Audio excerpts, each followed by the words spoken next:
nəfəri keçib.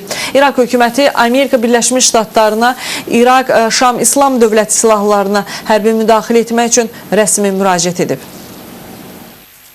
İraq hökuməti Amerika Birləşmiş Ştatlarına IŞİD silahlarına qarşı hərbi müdaxilə etməsi üçün rəsmi müraciət edib.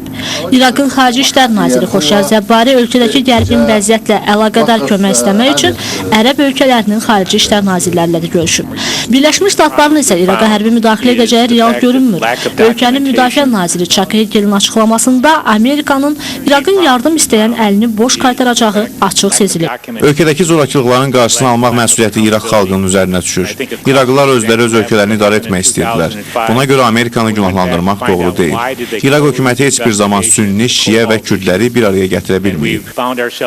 İraqdakı gərgin vəziyyətə görə Amerikanın məsuliyyət daşıdığını bildirən Almaniya kansleri Angela Merkel siyasi vəziyyətin stabilləşməsi üçün Almaniya hökumətinin İraqa kömək edəcəyini də vurğulayıb. Böyük Britaniyanın baş naziri David Cameron isə ölkə parlamentində İraqdakı vəziyyəti şərh edərkən deyib ki, İraqdakı zorakılığın başqa dövlətlərə aidiyyatı olmadığını düşünənlər yanılırlar.